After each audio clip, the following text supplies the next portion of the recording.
¿Se acuerdan si en las escuelas que ustedes fueron hubo alguna leyenda estilo de que en el baño de las niñas se aparece una niña en el último baño? O antes era un cementerio, la típica. En lo personal en la mía decían que antes era un circo y que todos los payasos quedaron ahí enterrados y en la noche como que podías ver payasos en el patio. Bueno, pues el día de hoy les voy a contar algo que ocurrió en esta escuela.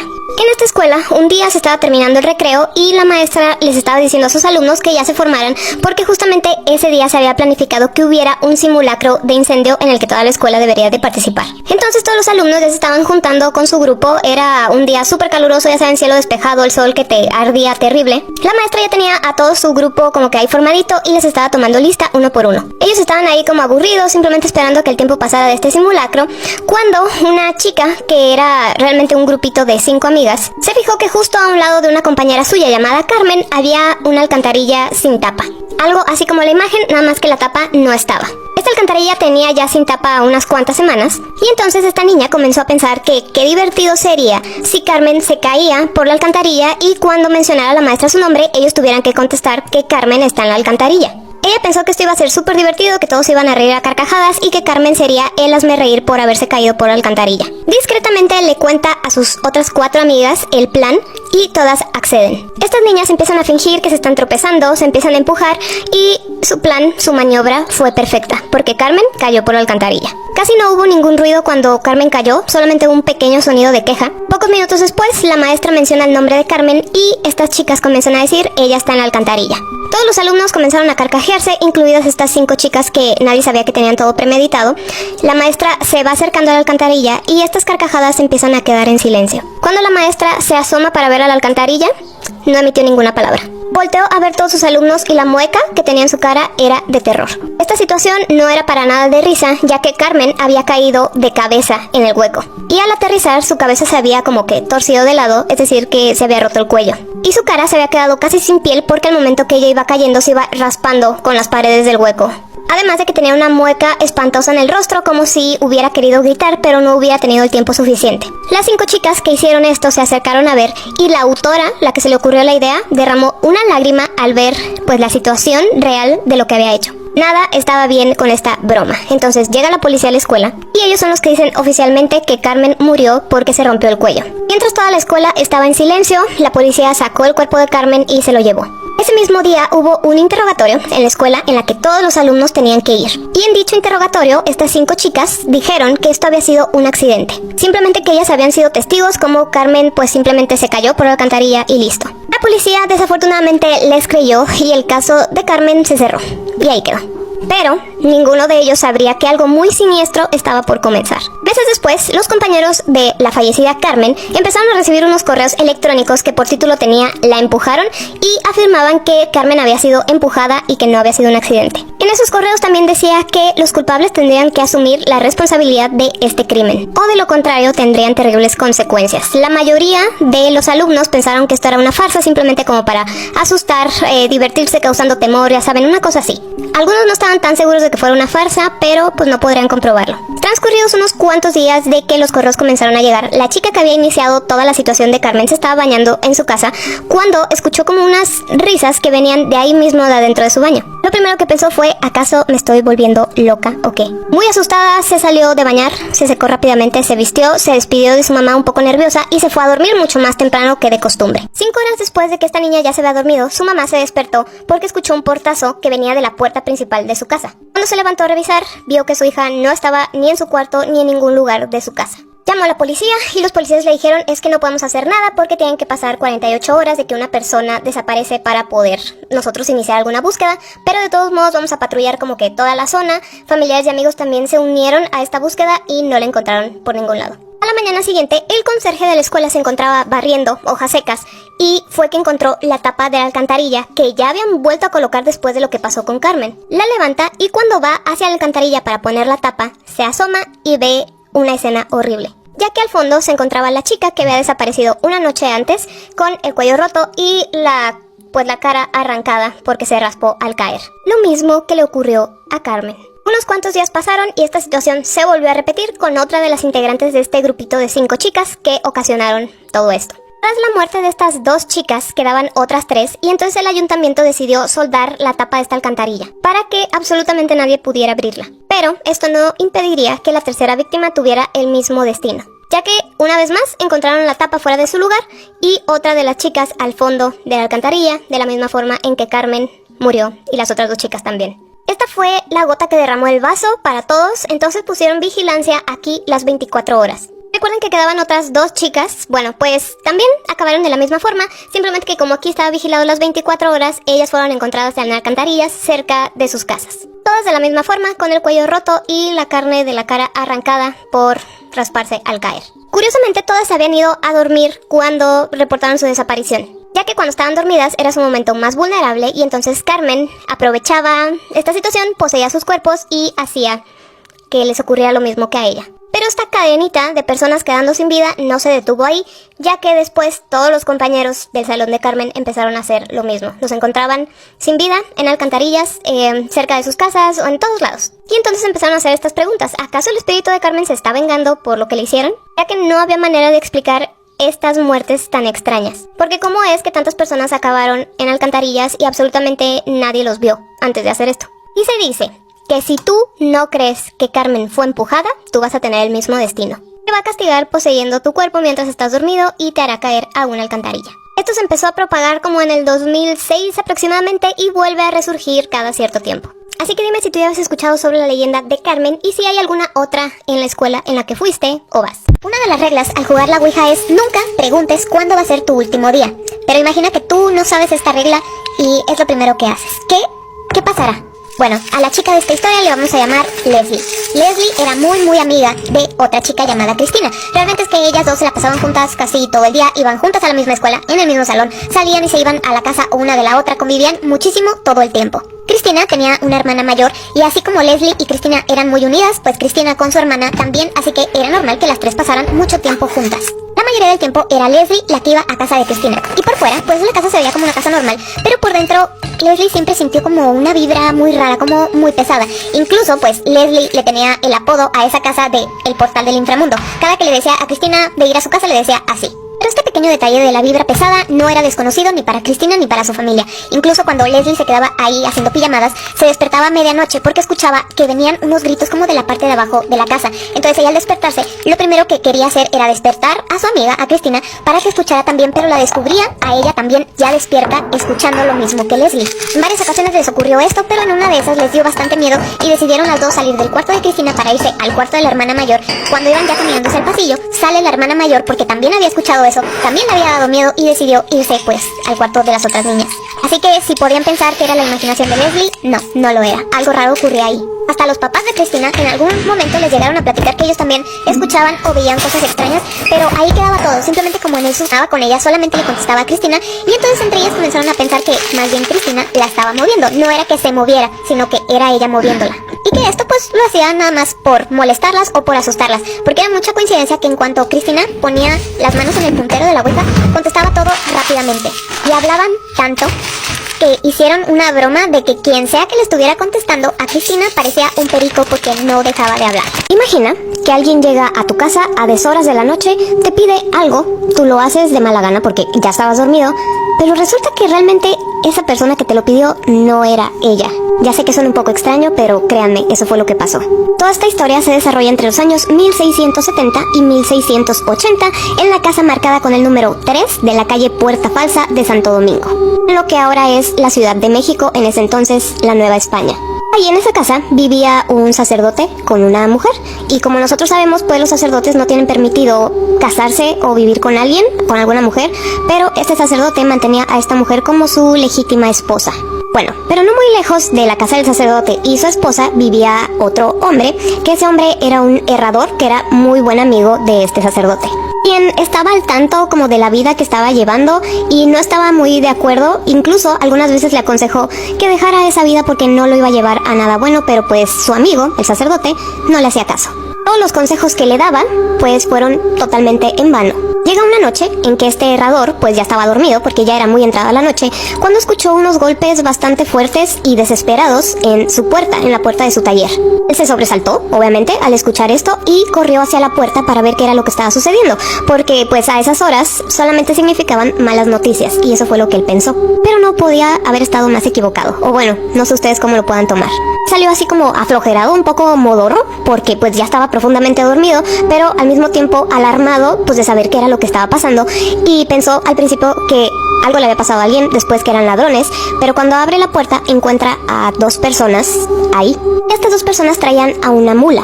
Entonces lo que le dicen estas dos personas es: oye, necesitamos que pues le arregles las patas, las cerraduras que tienen las mulas al sacerdote, porque él va a salir muy temprano de viaje en la mula.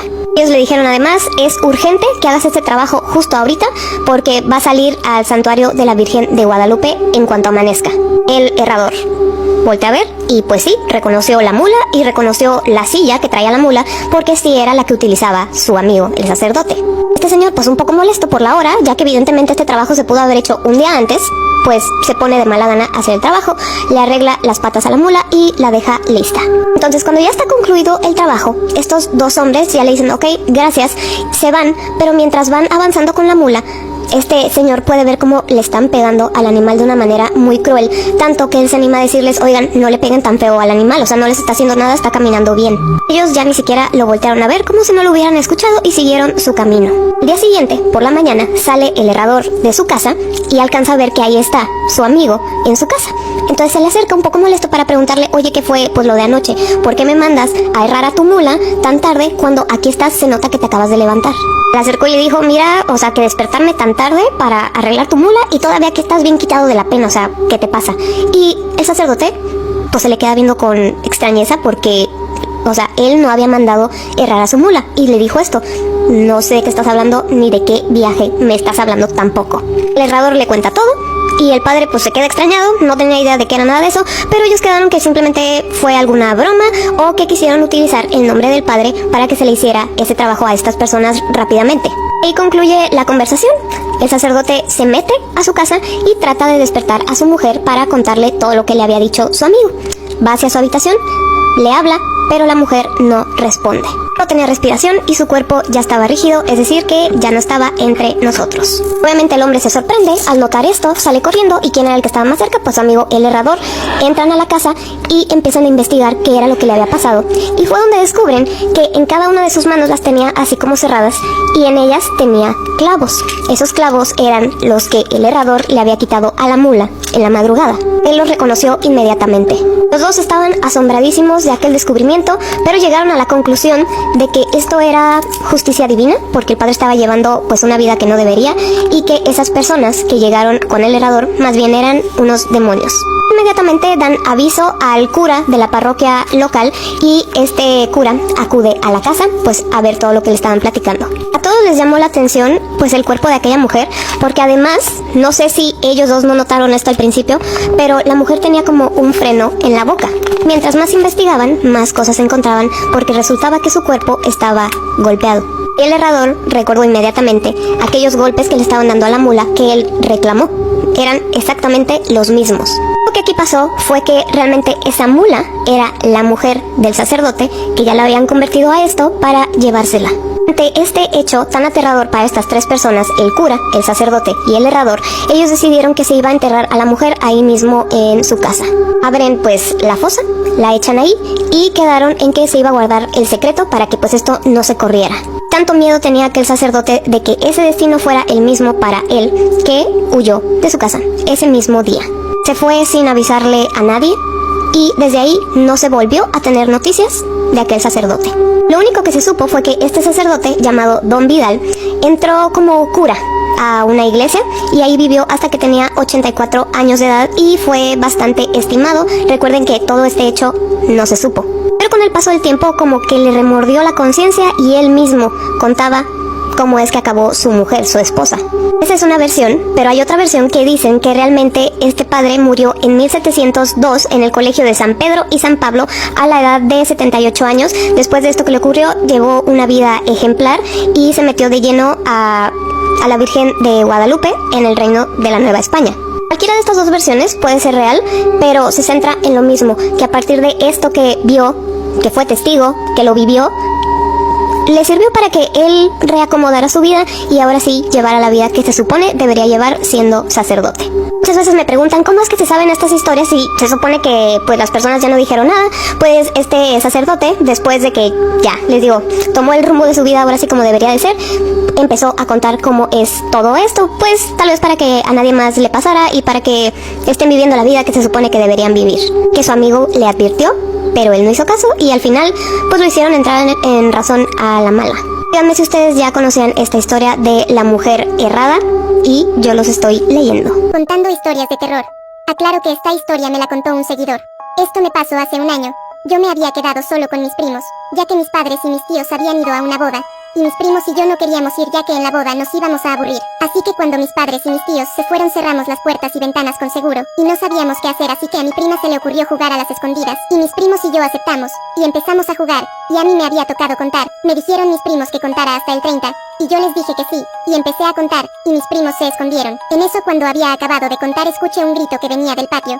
Yo pensé que había sido mi imaginación, así que no le tomé tanta importancia, y empecé a buscar a mis primos, y empecé a buscarlos en el piso de arriba, pero no encontraba a nadie, así que me fui al piso de abajo y empecé a buscarlos en la cocina, y había encontrado a mi primo Alex, cuando en eso otra vez escuché un grito, pero esta vez provenía del baño, y mi primo me preguntó asustado, ¿escuchaste eso? Yo no quería asustarlo, así que le dije que no, y mi primo y yo empezamos a buscar a los demás, y cuando estaba a punto de salir al patio, mi primo soltó un grito. Yo preocupado fui corriendo a donde estaba mi primo, vi que estaba afuera del baño, así que fui a ver qué pasaba, y le dije a mi primo, ¿qué pasa? Mi primo señaló al baño, y yo volteé a ver qué pasaba, y yo también solté el grito, y empecé a llorar, y lo que estaba en el baño era, mi prima sin un brazo y sin un ojo. Yo y mi primo empezamos a llorar. En eso otra vez escuchamos un grito, pero provenía del patio. Mi primo y yo nada más miramos fijamente al patio horrorizados, y mi primo me dijo, con la voz asustada, primo tenemos que ir a ver qué está pasando. Yo no quería ir a ver, pero no tuve otra opción. Y cuando fuimos a ver qué fue ese grito, mi primo estaba muy nervioso, y también me estaba agarrando muy fuerte del brazo, y estaba escondido atrás mío. Cuando estaba a punto de abrir la puerta, de la nada la puerta se abrió por sí sola. Cuando se abrió la puerta mi primo y yo sentimos una vibra escalofriante que nos recorrió por todo el cuerpo, y yo y mi primo caminamos un poco hacia adelante, cuando de la nada chocamos con un árbol. El árbol no recordaba que estuviera ahí, pero el árbol tenía algo escrito, así que me acerqué un poco para ver qué decía, y lo que estaba escrito hizo que me quedara en shock. 1, 2, 3, 4, 5, 6, escondete o morirás. 7, 8, 9, 10, escondete o morirás. En eso mi primo y yo escuchamos gritos de mis primos y primas. Yo y mi primo fuimos corriendo adentro para ver qué pasaba. Cuando estábamos llegando a la puerta se cerró por sí sola. Mi primo y yo nos empezamos a asustar, y mientras yo trataba de tumbar la puerta mi primo vigilaba atrás. Cuando por fin había tumbado la puerta mi primo Alex dijo, primo corre, abre la puerta, ahí viene, y yo volteé porque no sabía qué pasaba. Y cuando me estaba volteando para que pasaba mi primo me empujó, y mi primo me dijo llorando, sálvate tu primo, adiós. Lo último que vi fue como una especie de hombre negro con una hacha acercándose a mi primo, y a mi primo cerrando la puerta. Yo me paré rápido y traté de abrirle, pero ya era demasiado tarde, ya que desde adentro de la casa se escuchaba como mi primo gritaba y lloraba de dolor. Yo estaba golpeando muy fuerte la puerta para tumbarla y salvarlo, y también llorando porque no quería que muriera mi primo, y después de unos minutos ya no se escuchaban los gritos de mi primo. Cuando se dejaron de escuchar los gritos, corrí directamente a la sala, ya que en la sala había un celular de emergencia, así que rápido llamé al 911. Pero cuando por fin habían contestado se escuchaba como alguien bajaba de las escaleras. Yo asustado y llorando empecé a contarle todo a la policía, y cuando me volteo para poner el teléfono en su lugar, sentí como si alguien estuviera atrás mío, y me recorrió una vibra extraña en todo el cuerpo. En ese momento no me podía mover, ya que hay veces en las que si me espantan mucho puedo quedar en shock, y no me puedo mover. En ese momento escuchaba como alguien se acercaba a mí.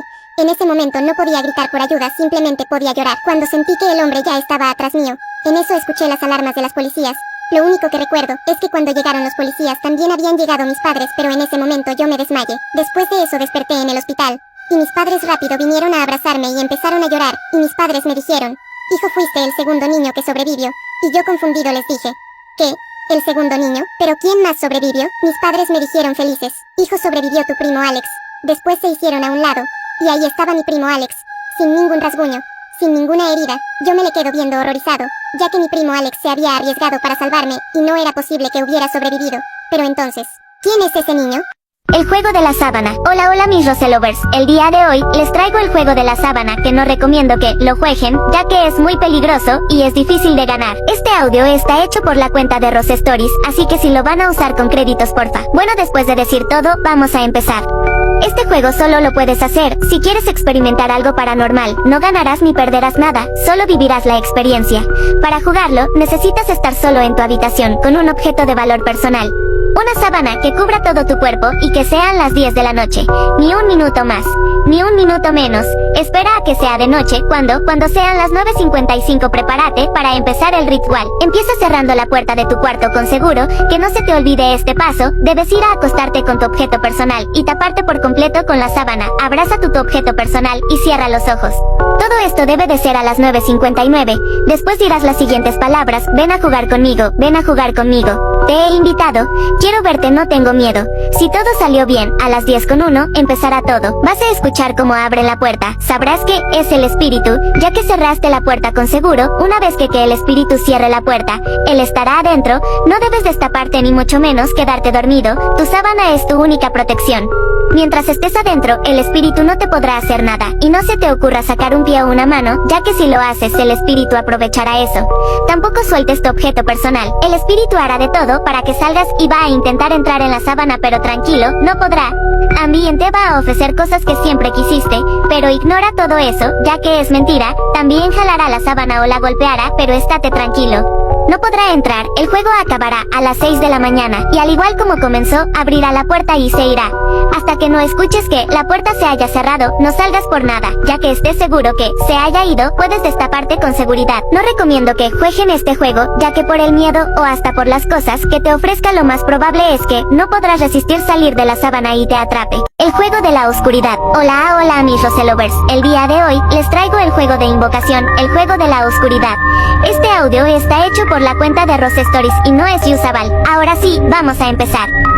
Primero que nada te debo advertir que, si intentas esto, no me hago responsable por lo que te ocurra, y también te debo aconsejar que, sea cual sea tu necesidad, no lo hagas, pues es un tanto arriesgado. Existe un ritual que solo las personas más privilegiadas conocen, y digo privilegiadas porque hacer correctamente este ritual poco conocido puede otorgarte cualquier cosa que quieras. Es sencillo de realizar. Lo único que necesitas es estar en tu casa o la de alguien más, un celular y no temerle a la oscuridad. El primer paso consiste en esperar a que oscurezca, no importa la hora, simplemente debe ser de noche. Y debes estar completamente oscuro. Después de que oscurezca, debes apagar las luces de la casa. Es fundamental que ninguna luz te ilumine. Acto seguido, debes cerrar los ojos y desear algo con mucho fervor. Concéntrate y deséalo. Ya sea dinero, amor, suerte o cualquier cosa que quieras. Una vez que lo hayas pensado bien, puedes abrir los ojos. Comienza el segundo paso, dormir. Puedes acostarte donde gustes, en la cama, en el suelo o en un sillón, eso da igual, pero antes de hacerlo, debes colocar tu teléfono cerca de ti. Te despertarás en algún punto de la noche, debido a extraños sonidos, golpes en la ventana y en la puerta, susurros, voces procedentes de algún lugar. Quizás sea calor o frío extremo. No obstante, algo te despertará. Te habrá llegado un mensaje de un número desconocido. El mensaje dirá: no le temas a la oscuridad. Llegado a este punto, el juego ha comenzado. Lo primero que debes hacer es levantarte de donde sea que durmieras y cerrar los ojos. A continuación, simplemente debes caminar. Pronto notarás que no has chocado con nada. Eso es porque ya no estás en tu casa. Has llegado al corazón de la oscuridad, donde encontrarás lo que con tanto fervor deseaste. El único problema es que la oscuridad te probará. Mientras caminas con los ojos cerrados, oirás y sentirás cosas horribles que te enloquecerían. Escucharás a tus padres siendo asesinados lentamente, y estos, entre gritos de agonía, rogarán por tu ayuda. Sentirás presencias malignas que te acompañarán durante tu camino, te rozarán criaturas horribles e infames, y un gélido frío se apoderará de tu cuerpo. Sin embargo, debes confiar en la oscuridad y, hagas lo que hagas, no abras los ojos. Nada de lo que habrá ahí te hará daño. Debes de confiar en que así será. No obstante, si llegas a dudar, aunque solo sea un momento, todo lo que hay en el corazón de la oscuridad se abalanzará hacia ti, si permaneces todo el tiempo con los ojos cerrados. hallarás tu recompensa. Llegará un momento en el que dejarás de escuchar todos los aterradores sonidos de agonía y de sentir presencias a tu lado. En ese instante podrás abrir los ojos y te darás cuenta que sigues de pie en el mismo lugar donde cerraste los ojos, como si nunca hubieras caminado y estuvieras parado en el mismo sitio todo el tiempo. Si deseaste dinero, cuando abras los ojos, verás frente a ti sacos llenos de billetes y monedas. Si deseaste amor, verás en tu celular un mensaje de aquella persona con la que deseas estar, diciéndote que quiere quedarse contigo por siempre. Si deseaste suerte, verás que en los días posteriores solamente te ocurrirán cosas buenas. Si deseaste el mal a alguien, verás que esa persona ha sufrido lo que quisiste que le pasara. Este es el juego de la oscuridad, un ritual donde debes demostrar que no le temes a la oscuridad y que confías en ella. Si lo logras, obtendrás lo que más deseas, pero si llegas a sentir temor y abrir tus ojos, tus más grandes temores se harán realidad. Los Warren dijeron que la muñeca Annabelle no se debía de mover. Ella estaba originalmente en Connecticut, en su museo que antes era su casa, y recientemente la movieron a Nueva Orleans, dentro ahí mismo de Estados Unidos. Al día siguiente de que Annabelle llegó a Nueva Orleans, esto pasó. Una plantación que tenía construida desde 1859 se quemó. Destrucción total.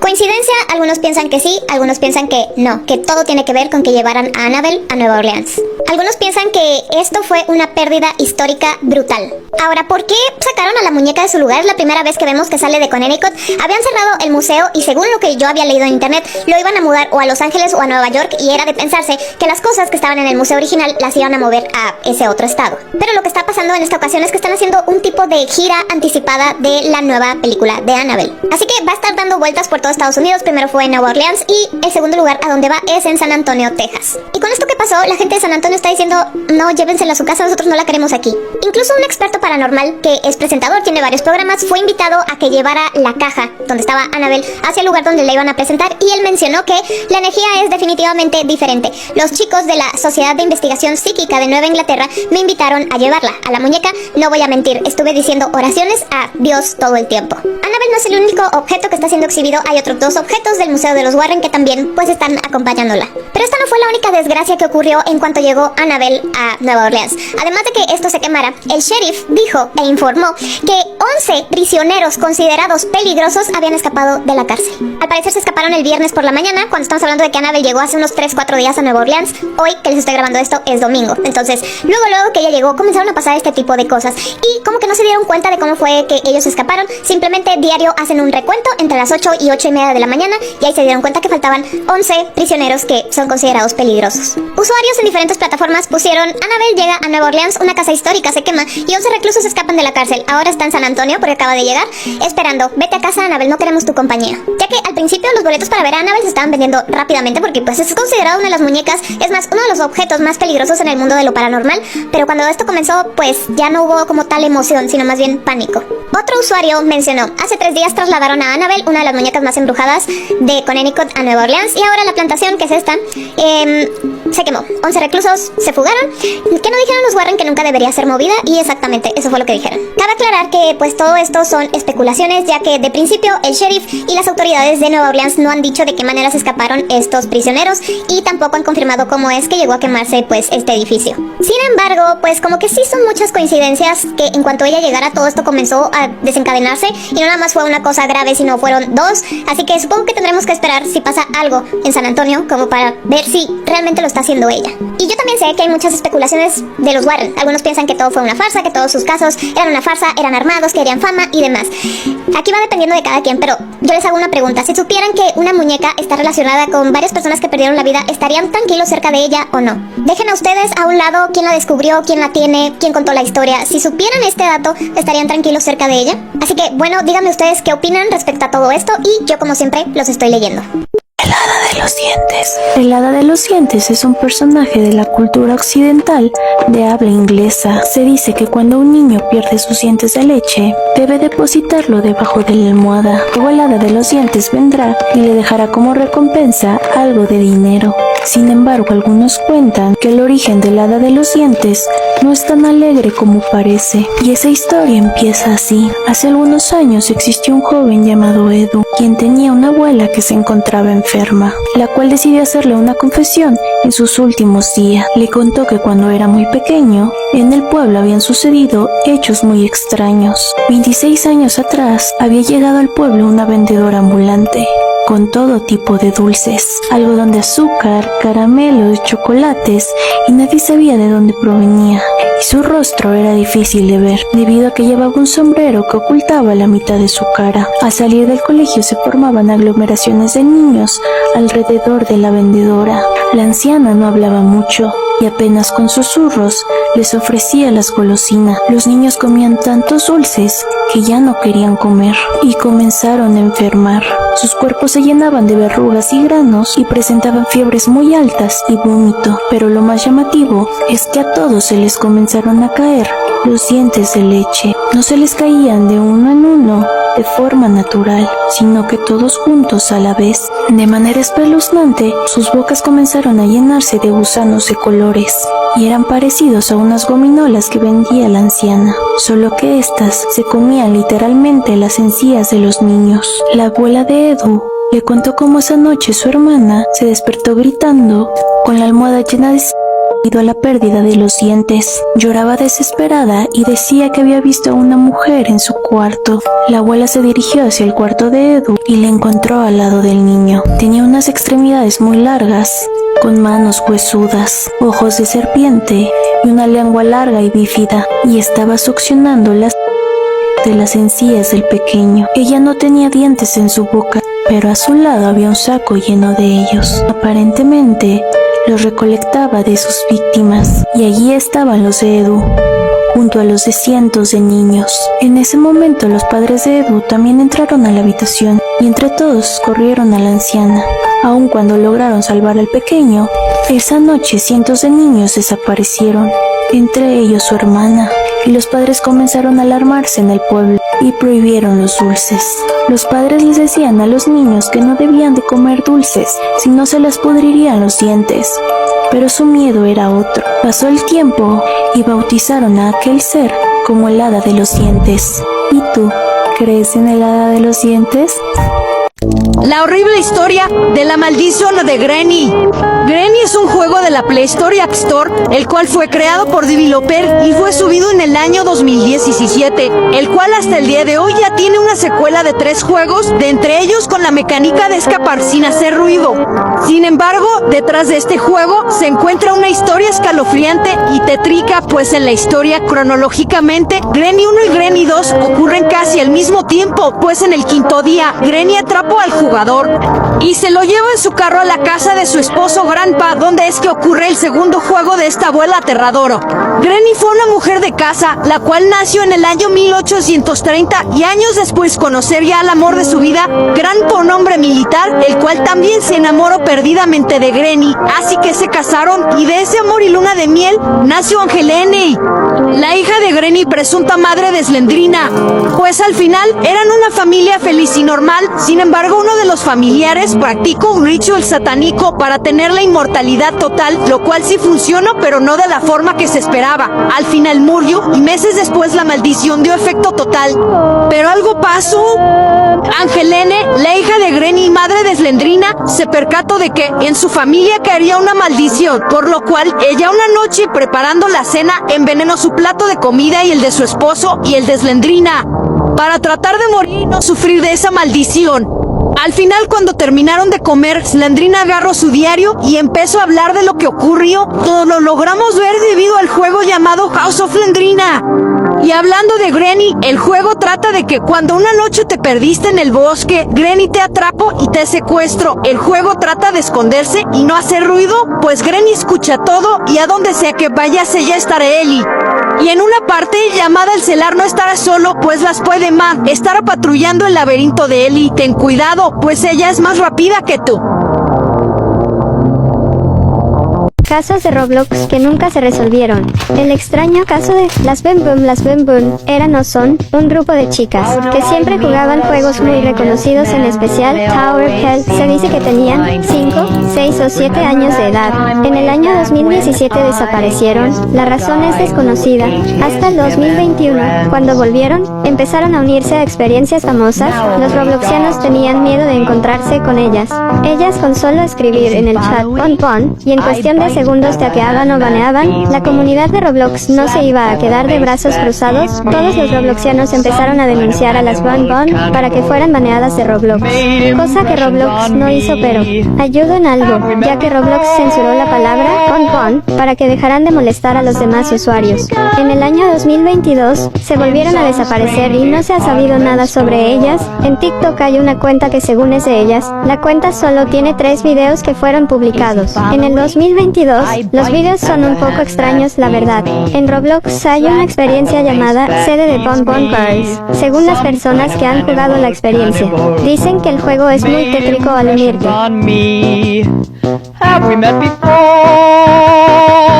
Oigan, yo no sé si ustedes recuerdan, pero hace mucho tiempo yo vi un capítulo de La Rosa de Guadalupe que les voy a narrar a continuación.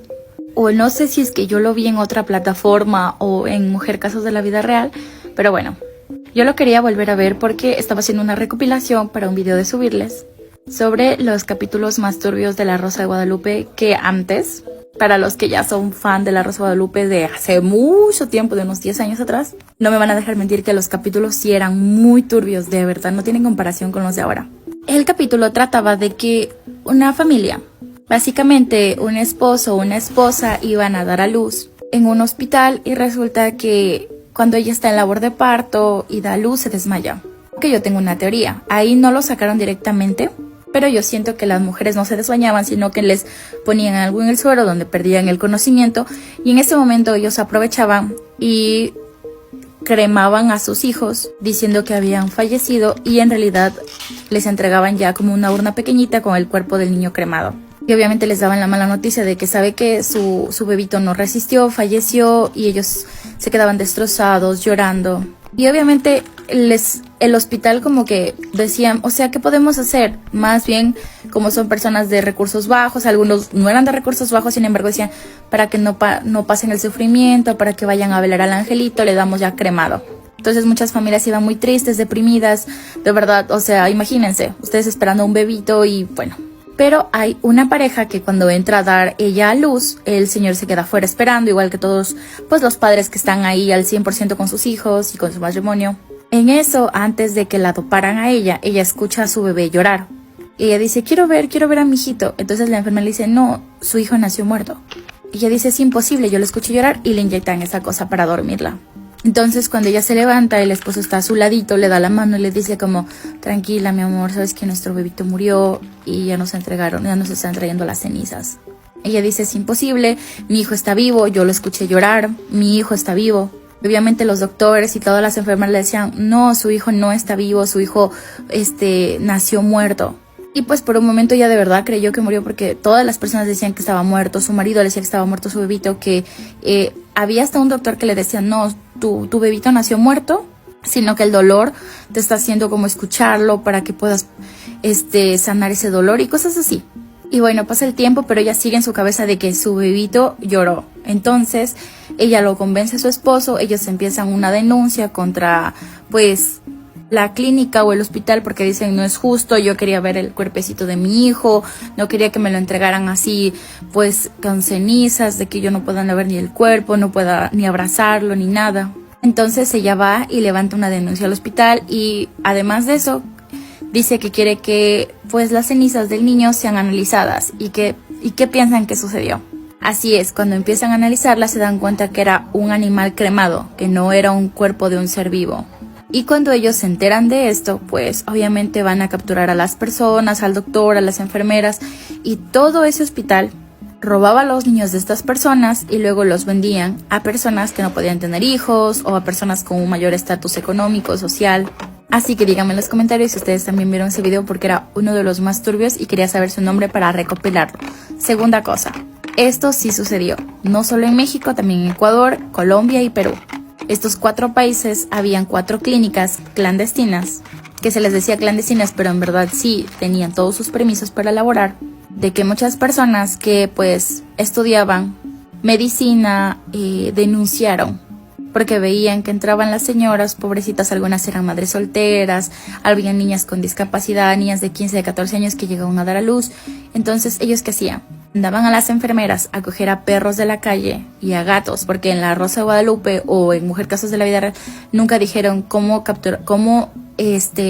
entregaban las cenizas, pero aquí en Ecuador, cuando los detuvieron, decían que mandaban a coger animalitos de la calle, los metían al crematorio y esas cenizas eran entregadas directamente a los familiares de las personas. Sin contar que aquí en Ecuador se robaron más de 60 niños en hospitales públicos, porque entraban mujeres y decían, no, pues yo soy la mamá de la señorita que dio a luz y quiero ver el bebé. Y por esa razón es que después los hospitales se volvieron con mucha seguridad, porque si tú entras a un lugar donde las mujeres dan a luz, neonatal, hay guardias de seguridad porque es muy, muy, muy peligroso de que otra persona entre y se lleve a los bebés, o sea, se los robe básicamente. Pero eso hace años no había. Y los niños que fueron robados nunca, o sea, de verdad esas personas yo no sé si están mal de la cabeza, pero ellos nunca dijeron dónde estaban esos niños. O sea, de verdad, nunca nunca hablaron con la verdad. A pesar que estaban tras la cárcel, ellos prefirieron quedarse con ese secreto y dejarles por toda la vida a esas personas con ese dolor, porque imagínense, entraban a las cárceles y después, como a la semana, ellos se quitaban la vida. Digo así porque todos sabemos de que ellos nunca se quitaban la vida, sino que alguien más arriba de ellos se encargaba de silenciarlos para siempre. Entonces, si quieren que les cuente otra historia como estas, que es basada en la vida real, déjenmelo en los comentarios. Les quiero mucho. Adiós. El triste caso de Valeria Márquez. Valeria Márquez era una chica de 23 años de Zapopan, Jalisco, México, la cual trabajaba en su salón de belleza y tenía más de 90,000 seguidores en su cuenta de TikTok. Ella solía hacer lives en su taller de belleza y para este momento no fue la excepción. El 13 de mayo del 2025, ella hizo un live al mediodía y ella dijo que le habían dado unos regalos y un pedido sospechoso, y ella empezó a decir de que si eso le iba a hacer algo. Sin embargo, ella no estaba sola en el taller, sino que estaba con su amiga Erika, la cual en el elemento que ocurrió el incidente corto el live al instante que pasó. Valeria también dijo que habían empezado a llegar clientes extraños y raros, hasta que ya minutos antes de que cortara el live, Valeria recibió un impacto de bala en el corazón, matándola al instante. Después de eso, Erika agarró el teléfono y cortó el live, y después llegaron las ambulancias y policías. Sin embargo, no pudieron salvarla. Hasta el día de hoy siguen buscando culpables, pero no encuentran, y una teoría fue un cliente el cual entró segundos antes de lo que ocurrió, y también culpan al exnovio de Valeria, pero todavía no se encuentran pruebas. Imagínate criticar y hablar mal de otros creadores de contenido, llamarlos floperos y que tú estés de 1000 veces peor. Bueno, esto es exponiendo a Sueño Vlogs. Sueño Vlogs era y es una persona que no si se le puede decir creador de contenido, el cual cuenta actualmente con 2000 seguidores. Sin embargo, almas que no descansan en paz. Para esta historia nos vamos a ir a Boston, Massachusetts, en Estados Unidos, específicamente en esta isla que me parece se llama Isla George, donde está el Fort Warren. Este fuerte, Warren, está en toda la isla. Ahora, ¿qué es este fuerte? ¿Para qué sirvió? Porque es una parte muy importante de esta historia. Bueno, primero que nada, este fuerte se hizo a principios de la Guerra Civil y servía para campo de entrenamiento y prisión durante toda esta guerra. Aquí encarcelaban a oficiales militares, prisioneros políticos y otros que luchaban en contra de la Unión. Era un lugar bastante seguro para mantener a los prisioneros porque tenía muros bastante fuertes. En 1950 este fuerte queda inactivo, lo desmantelaron y ahorita, actualmente, puedes entrar, es como una zona recreativa. El caso es que en esos tiempos de guerra civil había una mujer llamada Melanie Lanier. Y Melanie estaba casada con un soldado que fue encarcelado en el fuerte Warren. Fue capturado a principios de la guerra y se mantuvo en esa prisión. Melanie, que amaba profundamente a su esposo, se enteró de su paradero. Muchas personas creen que ella hizo lo posible para que le llegara una carta hasta el fuerte Warren, pero esta carta nunca se recuperó. Realmente no se sabe qué pasó con esa carta, si se la dieron al marido, si la regresaron a Melanie, la perdieron entre los demás que cuidaban esa cárcel o qué. El caso es que Melanie decidió no quedarse de brazos cruzados e ir a salvar a su esposo. Melanie hizo un plan bastante estratégico y una noche lo puso en marcha. Al parecer, ella encontró un aliado, entre los dos se subieron a un barco que los llevaría hasta esta isla donde liberarían al esposo. Pero fue en diferentes ocasiones. Las primeras veces que ella se acercaba a este barco, lo que hacía era acercarse a los muros de esta prisión donde ella sabía que estaba su esposo y le decía claramente cómo iba a ser este plan para que él estuviera enterado. Finalmente llegó la noche donde iba a ocurrir la liberación, pero Melanie iba vestida de hombre y también iba armada. Así como lo pueden ver en esta imagen, traía una cuerda, aquí estoy tapando el artefacto y diferentes herramientas que la podían ayudar a liberar a su marido. Melanie se acercó a los muros de esta prisión y escuchó que su marido comenzó a silbar una cancioncita sureña y entre los dos ya sabían que esta era la señal para que comenzara todo el plan. Pero mientras ella estaba sentada en el barco, aún en el mar, esperando que su esposo silbara esta cancioncita, ella no tenía idea que esta sería la última vez que ella sentiría lo que es tener libertad. Cuando escucha que su esposo silba, ella traía una cuerda lo bastante larga para pasarla al otro lado del muro y de alguna manera ella subió a través de esta cuerda. Pues era muy difícil, pero ella tenía un cuerpo bastante pequeño y esto fue un éxito. Ya estaba del otro lado del muro y estaba con su esposo. Pero esta nada más era la primera parte del plan, ahora faltaba lo más difícil, que era salir de ahí. La pareja, junto con otros prisioneros, decidieron usar un pico para abrir un hoyo en la tierra porque su plan era hacer un hoyo tan grande que pudiera pasar por abajo de ese muro. Pero este hoyo que estaban haciendo era tan grande que llamó la atención de los que cuidaban la prisión. Este guardia comunica rápidamente esta noticia a los demás guardias y se hace un caos. Melanie trataba de defenderse a ella y a su esposo con todos los artefactos que ella llevaba y uno de estos guardias se le echa encima a Melanie para tratar de quitarle este artefacto que dispara de las manos y en ese ajetreo, la pistola se dispara y cuando Melanie voltea se da cuenta que a quien habían herido era a su esposo. Trágicamente, a su marido, que había ido ahí a salvar, murió frente a sus ojos. El corazón de Melanie se rompía mientras ella veía cómo la vida se drenaba de los ojos de su amado. Inmediatamente ella fue arrestada por tratar de liberar a un prisionero y fue sentenciada a muerte en la horca. Todo cambió en un abrir y cerrar de ojos porque ella estaba ahí para liberar a su marido, pero ahora la dirigían hacia la horca. Pero ella todavía estaba vestida de hombre, así que les pidió que la dejaran morir con dignidad y que le pusieran ropa de mujer. Pero en este fuerte no había mujeres, así que no tenían ropa de mujer. Lo único que le pudieron encontrar fue una túnica color negro. Melanie se la puso para despedirse de su vida. El cuerpo de Melanie fue enterrado en estos mismos terrenos, todavía vestida con esa túnica negra que le habían dado. Seguramente el irse de este mundo sabiendo que su esposo había muerto debido a lo que ella había hecho, le destrozó el alma. Es por eso que se cree que Melanie no descansa en paz. Su espíritu sigue inquieto y sigue atrapado en este lugar. Esta no es la única muerte trágica que se dio en este lugar. De hecho, se dice que Boston es uno de los lugares más embrujados de todo el país. Pero ahí no termina la cosa, porque tan solo unas semanas después de que Melanie había fallecido, la veían caminar por el fuerte, dirigiéndose hacia la torre donde estaba su esposo.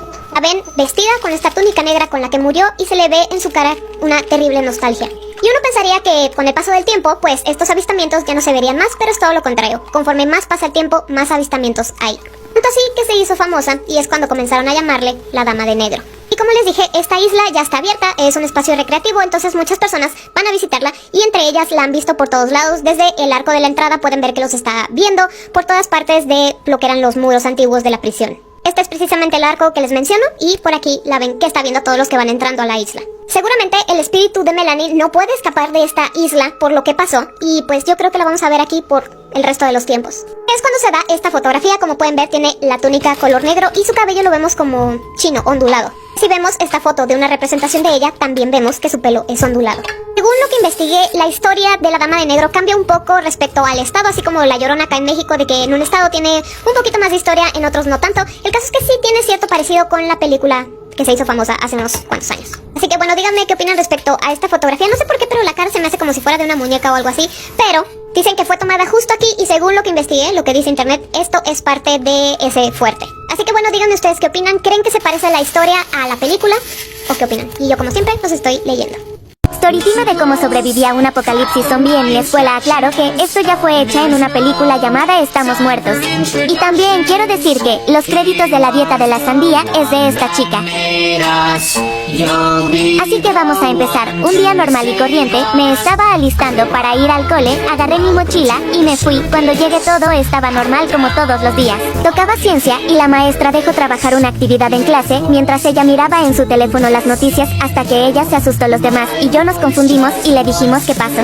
La maestra dijo que hay nuevo virus, nuevo y era muy peligroso. Yo y mi mejor amiga nos quedamos un poco asustadas y a los demás no les importaba. Una niña del al fondo estaba preocupada porque ella tenía el virus, a cada rato tenía hambre, sus ojos estaban rojos y le picaba todo el tiempo hasta el punto de sacarse sangre. Un día le dijo a la maestra si podía ir al baño. La maestra dijo que si ella salió rápido, pasaron 3 minutos y se escuchó un grito. La maestra fue a revisar y cuando llegó cerró la puerta a sus asustada. Le dijimos que fue eso y la maestra estaba temblando y cerró todas las ventanas y nos dijo, rápido ve a las escaleras al siguiente piso y escóndanse y si tienen un cúter o un tenedor cógelo. Nosotros estábamos confundidos pero la puerta explotó y lo que vi fue a zombies vivientes comiéndose a la maestra. Yo y los compañeros aguantaban las ganas de vomitar. Cerramos la puerta y le pusimos bancas a la puerta para que no se abra. Mi amiga y yo estábamos asustadas y mis compañeros estaban llorando, pero acorde lo que dijo, la Miss cogió un cúter largo que tenía y cogí un cuchillo que era para comerme mi comida. Pues ese cuchillo le di a mi amiga y le dije que tenga cuidado y con esto te defiendes.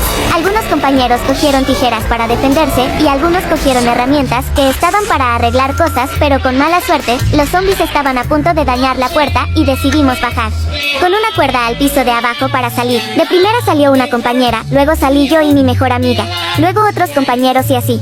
Pero la última que quedaba estaba bajando y los zombies rompieron la puerta y algunos se tiraron para comérsela y la agarraron y ya saben lo que pasó. Yo estaba llorando porque afuera también estaba contaminado de zombies. Corrimos rápido como pudimos y nos escondimos en los casilleros. Yo solo veía estudiantes de ser comidos por las rayas de los casilleros. Yo estaba pensando en mi familia con mi collar de cruz. Hasta que un compañero no aguantó y salió corriendo, pero los zombies la alcanzaron. Cuando los zombies se distrayeron, salimos corriendo a la puerta de salida. Algunos zombies los matamos, pero cada uno de mis compañeros se fueron a casa y mi mejor amiga llamó a su abuelita y solo se escuchó un ayúdame y se cortó la llamada. Mi mejor amiga con lágrimas decidió ir conmigo a mi casa. Cuando llegamos a mi casa, mis padres estaban asustados pero nos dejaron entrar y yo cogí un cuchillo más grande y mi amiga también. Los zombies estaban afuera matando a gente. Yo, mi amiga y mis padres nos fuimos al sótano y mi padre le puso seguro y le pusimos cosas para que no se abra, pero paso lo peor. Like para la parte 2 y recuerden que esto es solo ficción, nada de esto es real. Storytime, de la vez que sobreviví a un tiroteo en mi escuela. Antes quiero aclarar que no es el caso de Serbia y no es inventada.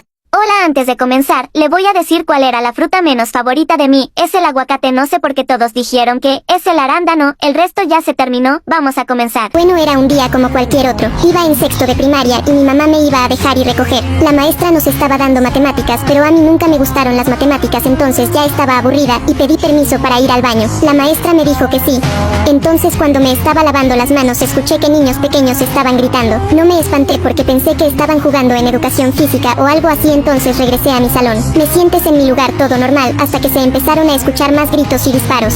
Cuando escuchamos los disparos todos nos espantamos y la maestra cerró el salón. En eso se empezaron a escuchar los disparos cada vez más cerca y maestras pidiendo ayuda. La maestra dijo que no nos espantáramos y cerramos la puerta con las bancas. Entonces se escuchó como golpeado en la puerta cada vez más fuerte y todos mis compañeros empezaron a gritar, cosa que no ayudó mucho. Tiraron las bancas y entraron, y digo entraron porque traían tapada la cara y no podía ver quiénes eran. Le dieron un disparo en la cabeza a la maestra, cosa que hizo que explotara y toda su sangre estaban por todas partes. Mis compañeros empezaron a gritar y empezaron a disparar los hombres, entonces le empezaron a disparar a mis compañeros. Entonces yo me manché con toda la sangre y me acosté y me hice como si estuviera muerta. Recuerdo que en esa escuela yo tenía muchos amigos, entonces no pude evitar llorar. En eso rápido se salieron y vimos que ya iban para abajo. Algunos de mis amigos lograron salir del salón, pero no veía dónde se dirigieron, entonces yo me paré y me eché a correr para los laboratorios. Cuando llegué a los laboratorios logré ver que una maestra me cerró la puerta de golpe y logró encontrar ahí a mis amigos. Entonces empezamos a golpear la puerta pidiendo que nos abrieran, pero vimos que era inútil y nos fuimos a los baños. En los baños no había nadie, pero sí había mucha sangre derramada por todas partes, entonces nos escondimos y en mi escuela nos permitían llevar teléfonos, entonces intentamos marcar pero no entraba la llamada. Todos estábamos llorando porque algunos de nuestros amigos ya estaban muertos y otros estaban lastimados. Yo estaba en shock, así que no podía hablar ni nada, solo veía la sangre corriendo de algunos de mis amigos. Cuando vi mi brazo vi que me habían disparado y ni me había dado cuenta, ni siquiera dolía. Entonces empezamos a escuchar unas sirenas de policías. Mi mejor amiga estaba conmigo y intentamos ir a la entrada de la escuela con otros niños. Mi amiga y yo, algunos no podían correr. Entonces escuché un disparo y mi amiga ya estaba en el suelo. Me asusté y empecé a llorar, pero como ya estaba débil ya que había perdido sangre, yo también caí al suelo, me había desmayado, de ahí ya no supe nada. Cuando desperté estaba en un hospital y mis papás me dieron la peor noticia. Mi amiga, que le pondremos Sofía, había fallecido. Los padres de mi amiga Sofía entraron a la habitación llorando y me dijeron que gracias por haber hecho feliz a su hija. Yo empecé a llorar. Conforme pasa el tiempo me recuperé y me cambiaron de escuela y cursé el año de sexto en otra escuela. Actualmente estoy en tercero de secundaria. Y si se preguntan por mis demás amigos, ya no supe nada sobre ellos, no sé si siguen vivos o qué les pasó. Esto pasó en México, pero no fue tan famoso como el caso de Serbia hasta la fecha. Sigo recordando a mi mejor amiga con mucho cariño, solo sé que está en un lugar mejor. Mi abuela siempre me decía que en Semana Santa era malo dormir con las ventanas abiertas. A los pocos días de haber regresado, inesperadamente mi abuelo se curó. que simplemente se levantó un día como si nunca hubiera tenido nada. El cáncer se había curado. Dice mi mamá que desde ese día mi abuela no volvió a salir de la casa y todos los años, en Viernes Santo, no recibía visitas ni dejaba que nadie saliera. Pasaron los años y mi abuelo murió en un accidente de caballo. Al año siguiente nací yo. Mi abuela duró 6 años encerrada en su cuarto. Solo se le escuchaba orar. Mi mamá le pasaba los alimentos, pero ella no dejaba que nadie la viera. Tanto así que yo la conocí después de mi cumpleaños número 5. Un día me la tropecé en el pasillo, me miró y me abrazó llorando. Desde ahí siempre hablaba conmigo de cosas de su infancia, de su vida, de su mamá, de sus cosas, pero nunca tocaba el tema de su cabeza rapada, ni del trapo rojo en su muñeca, ni de los Viernes Santos. Es más, nunca lo supe. Lo único fue aquella vez cuando ya iban siendo más o menos las 11 de la noche. Como todo Viernes Santo, había sido un día eterno y caluroso. Todos estábamos despiertos pero tumbados en silencio en el piso de la sala, hablando en voz bajita cosas de pelados. De pronto, no sé si fui la única, pero escuché como unos susurros que venían desde el piso de arriba. Pensé que había dejado el radio encendido, así que subí a apagarlo antes de que mi abuela se molestara. Todas las luces estaban apagadas, recuerdo, excepto la de la lámpara del escritorio en mi cuarto, que me dejaba mantener encendida porque la luz amarilla apenas y se alcanzaba a notar por fuera de la habitación. Subí las escaleras con cuidado porque los escalones rechinaban al pisarlos. Crucé por mi cuarto y vi que había dejado mis libretas en el piso. Entré a recogerlas y fue ahí cuando empecé a escuchar nuevamente los susurros. Venían de la habitación de al lado, la de mi abuela. Recogí mis cuadernos con mucho cuidado, tratando de poner atención a lo que decía la voz de mi abuela al otro lado, pero no alcanzaba a entender.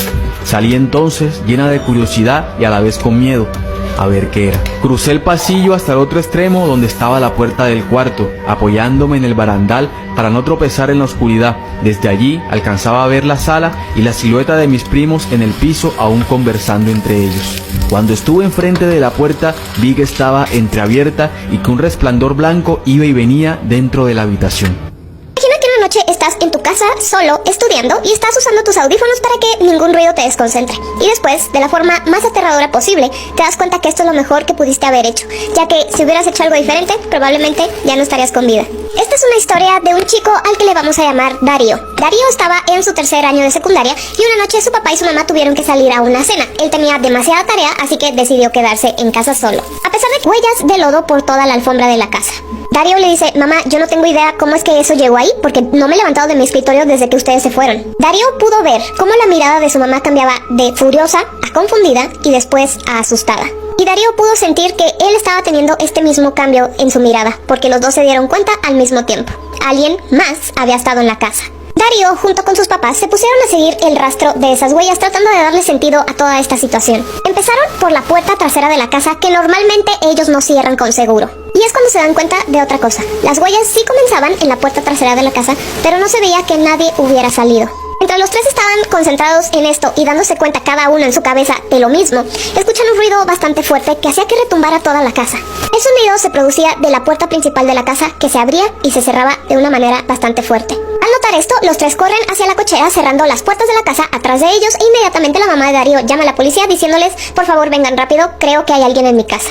Después de lo que parecieron horas, por fin llega una patrulla con 2 policías, un hombre y una mujer. Un oficial se quedó con ellos en la cochera preguntándoles qué era lo que estaba pasando, cuál era la situación que habían visto, mientras el otro oficial se metía a la casa para revisar.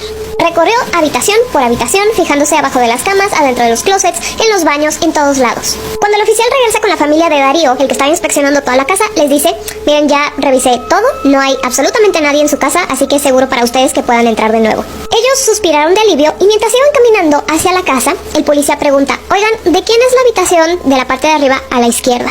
Todos voltean hacia el mismo tiempo con el oficial y Darío contesta: es mi habitación. Así que el oficial les dice: miren, es seguro que ustedes entren, no hay nadie, pero les tengo que mostrar algo, así que síganme. Mientras iban siguiendo al policía, ya dentro de la casa, pudieron ver el rastro de estas huellas lodosas, que empezaron, sí, por la puerta trasera, atravesaban la sala de estar, después se veía cómo habían subido las escaleras, entraban al cuarto de los papás de Darío, salían y se detuvo justo en la puerta de Darío. La policía voltea con Darío y le dice: ¿dónde estabas tú al momento de todo esto? A lo que Darío contesta: yo estaba en mi habitación haciendo mi tarea. La oficial pregunta, ok, ¿y estabas encerrado o tenías la puerta abierta? A lo que Darío contesta, tenía la puerta abierta porque sabía que estaba yo solo. Al momento que Darío contesta esto, el policía lo que hace es cerrar un poco la puerta para que se viera la parte de atrás. En la parte trasera de la puerta, es decir, la parte que está pegada a la pared, cuando está abierta, estaba garabateado con plumón negro esto: 8:47, te veo. 8:53, olvidaste cerrar la puerta trasera. 8:59, pareces concentrado. 9:24, date la vuelta. 10:15, mírame. 10:49, mírame. Y así. Es decir, que por más de 2 horas, quien sea que haya estado en la casa estaba en la habitación de Darío, viéndolo y escribiendo esto cada cierto tiempo. Lo estuvo observando detenidamente todo este tiempo, anotando todo lo que en realidad sí estaba haciendo Darío. Y la pregunta que le queda a Darío y a su familia es, ¿qué hubiera pasado si Darío hubiera escuchado que alguien entró a la casa? ¿Y qué hubiera pasado si Darío hubiera volteado? Es algo que sigue estremeciendo a toda la familia hasta el día de hoy. ¿Y saben cuál es la peor parte? Que esto es una historia real. Quien vivió todo esto lo escribió hace ya unos cuantos años, me parece que fue entre el 2016 y 2018. Pero bueno, díganme qué hubieran hecho ustedes en dicha situación. Bueno, si no se dieron cuenta, pues ya te salvaste. Pero sí. ¿Y ustedes qué creen que haya sido? Una persona, evidentemente, porque pues escribió, pero de todos modos, qué horror. A mí me dan más miedo las personas que los fantasmas. Así que bueno, díganme ustedes qué opinan y yo como siempre los estoy leyendo.